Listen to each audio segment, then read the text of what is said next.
Chers amis, bonjour. Voici à présent quelques lois concernant les jeûnes. Il est une mitzvah énoncée par nos prophètes de jeûner à l'occasion des jours où il est arrivé des événements difficiles à notre peuple. Le but d'un jeûne est de réveiller notre cœur à la teshuva, à la repentance.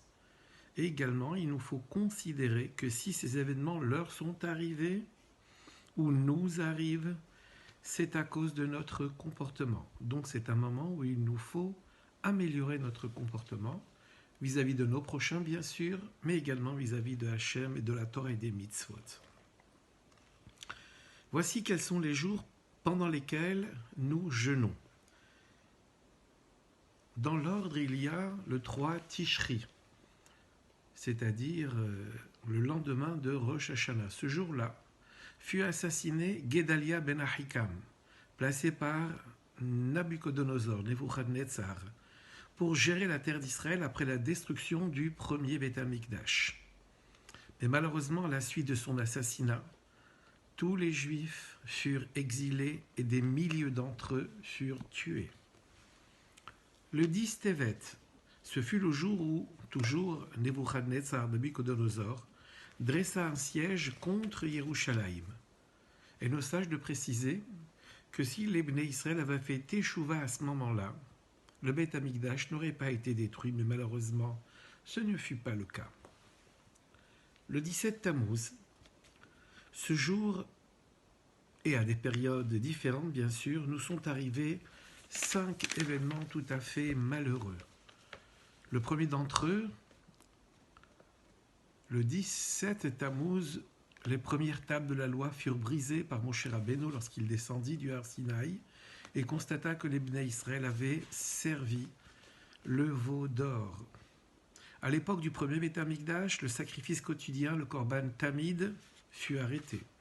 À l'époque du deuxième Beth Amikdash, une brèche fut faite dans la muraille de Yerushalayim.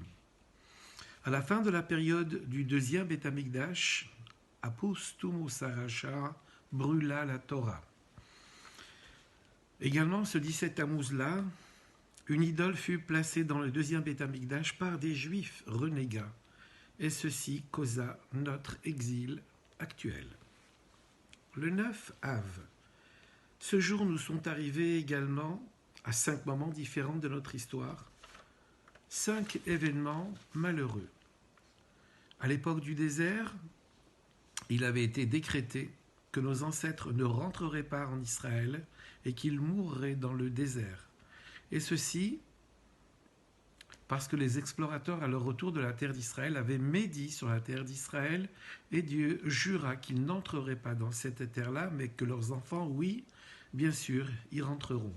Et comme ils ont pleuré, les explorateurs, ce 9 Av, le jour de leur retour, ils ont donc pleuré en revenant de l'exploration de la terre d'Israël. Dieu leur a dit, puisque vous pleurez pour rien, je vous donnerai l'occasion de pleurer malheureusement pour quelque chose, le 9 Av, date à laquelle ils étaient donc revenus.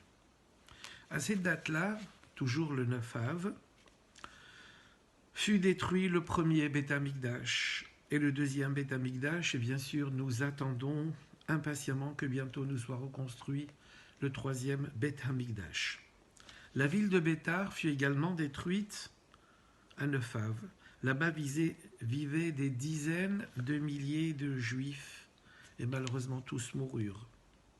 Et enfin Tournus Rufus, laboura le Echal, l'endroit où se tenait le Beth Amikdash et tous ses alentours, et malheureusement tout cela causa la difficulté dans notre peuple. Alors cependant, considérons quand même sous un angle positif tout cela. Nous avons parlé du 17 Tammuz, du 9 Av. Il y a 3 semaines entre le 17 Tammuz et le 9 Av.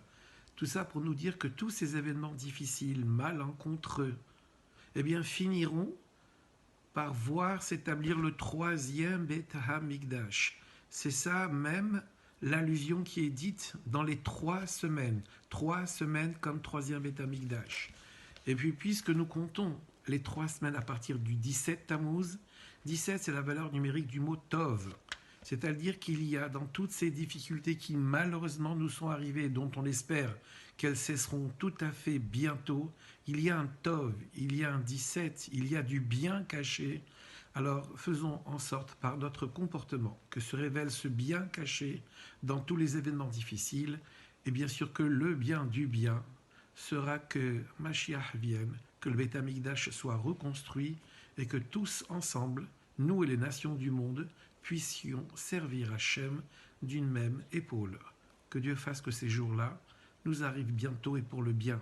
À bientôt.